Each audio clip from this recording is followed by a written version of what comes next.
Deschaines, bonjour. Allô? 24 septembre, voici, on vient vous montrer l'ensemble des travaux ou l'avancement des travaux au Parc des Fondateurs. On est pas mal fiers, pas mal fébriles de voir ce qui va se passer là. C'est beaucoup de travail, puis on a fait beaucoup de choses en même temps. On a des belles infrastructures qui sont construites, en train d'être construites, et puis d'autres qui sont à venir. Mais mettons, allons-y chronologiquement. Là. La première chose qui a été complétée ici, c'est la butte de glisse. Enfin, Oui. cette butte-là, qui Oui. existe depuis 30, 40 ans, en tout cas, pour tous ceux qui sont là depuis très longtemps, savent qu'on y glisse depuis des décennies. Mais il y avait toujours des enjeux quand même de sécurité, des boutons mal placés pour nos plus petits. C'est que ce qu'on a décidé, c'est d'assumer que ça en serait une, d'assumer qu'on enlèverait la pancarte d'interdiction Oui. en haut, mais qu'on s'assurerait enfin qu'on puisse le faire dans le cadre de nos assurances puis de la sécurité que nos enfants méritent et que nos citoyens méritent. Chapeau aux travaux publics, la municipalité qui ont réalisé ça. Absolument, parce que si on a suivi le cours, là, on peut vous en parler un peu plus du processus. On était quand même allé en appel d'offres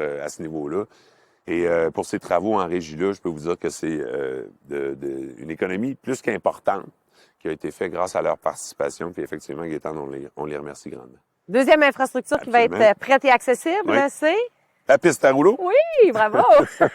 Alors, l'infrastructure de la piste à rouleau, c'est tout simplement la refonte de l'ancienne pump track qu'on avait ici, qui était en terre battue, où Oui. on avait beaucoup d'enjeux de drainage. D'ailleurs, j'en profite pour remercier ceux qui ont tenu ça à bout de bras. Hein. On pourra les voir probablement dans la présente vidéo un peu plus tard. Mais ce qui est important de savoir, c'est que là, il y avait des enjeux de drainage. C'est un travail surhumain, disons, Oui, des vraiment. bénévoles qui ont fait ça dans les dernières années pour s'assurer que les jeunes puissent y s'amuser, quoi. Bref, là, on a dit, OK, on donne un coup, tant qu'à y être, puis au Parc des Fondateurs, dans l'ensemble des travaux, ce qu'on voulait s'assurer, c'est pas revenir non plus plusieurs fois. À tous les 2 On ans. voulait faire là. l'ensemble. Exactement. Eh bien, on a proposé de l'asphalter. J'ai avec moi M. Louis Gravel, Bonjour. qui est un citoyen. En fait, M. Poussard en a parlé tantôt. Principalement celui qui tenait à bout de bras l'infrastructure avant qu'on ait une surface asphaltée. Puis là, bien, une fois que le comité restreint a choisi le fournisseur, là, l'ensemble des participants ont été invités à jaser avec Pointe Tangente puis avec Flowpark, les concepteurs. Puis là, qu'est-ce qui est arrivé pendant cette rencontre-là? Comment ça se passe? Alors, la piste à rouleau, quand on a eu la présentation des concepteurs, on a eu l'opportunité de demander certaines modifications à la piste. Ils ont écouté ce qu'on avait envie d'avoir. Puis ce qui était bien, c'est que la piste a été modifiée.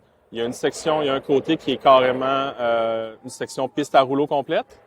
Et l'autre côté, c'est une piste plus avec des sauts, avec des arêtes carrées. Alors, on a le meilleur des deux mondes. Philippe Daou, de chez Pointe Tangente, c'est eux qui ont réalisé le concept de ce super skatepark. Comment tu as réfléchi ça, puis pourquoi c'est ce concept-là que tu nous as proposé? Où est-ce que ça vient, mon idée de design, c'est que moi, depuis des années, depuis 2011, je m'implique dans un projet de skatepark DIY, donc bénévole autofinancé, qui s'appelle le Projet 45.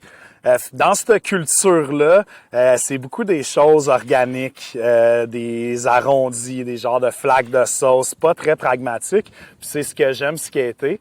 Fait que c'est là-dedans, c'est ça ma plus grosse inspiration.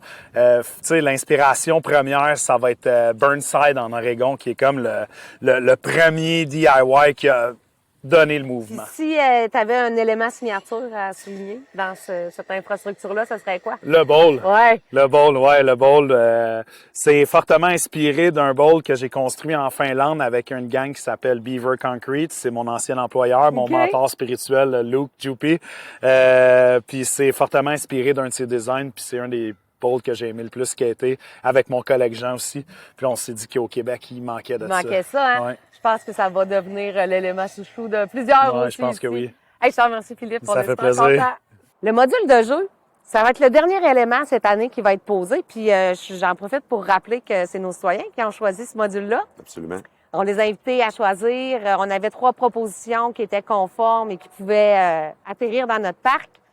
Et les gens sont allés sur la plateforme Horizon. Ils ont choisi leur module. C'est celui de la compagnie Jean Bette qui a fait le bonheur de nos citoyens.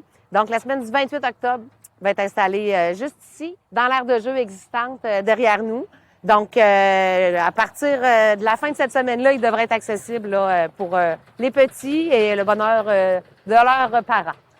Citoyens, citoyennes, là, dans le fond, on est dans les premières élaborations des capsules qu'on veut rapporter vers vous pour vous expliquer davantage ce qu'on fait au quotidien avec nos équipes, avec nos citoyens, avec l'ensemble, avec les élus, avec le conseil municipal. Il y a plein d'occasions, il y a de nouveaux événements là, qui s'en viennent où je me mets au jeu avec vous, puis en fait, c'est pas un jeu, c'est un travail très sérieux. On est là pour vous, puis je vais me rendre disponible dans différents endroits, dans la municipalité, pour pouvoir aller discuter des enjeux dans un contexte un peu plus décontracté que ce que c'est qu'une séance du conseil municipal enregistrée. On comprend les différentes problématiques de venir exprimer dans ces eaux-là, et donc on sera dans des endroits plus conviviaux pour discuter de tous les dossiers. Donc, suivez les prochaines capsules. On va en faire plusieurs, on va en faire dans des thématiques, puis on sera accompagné de nos professionnels aussi pour approfondir les dossiers. Alors, au grand plaisir.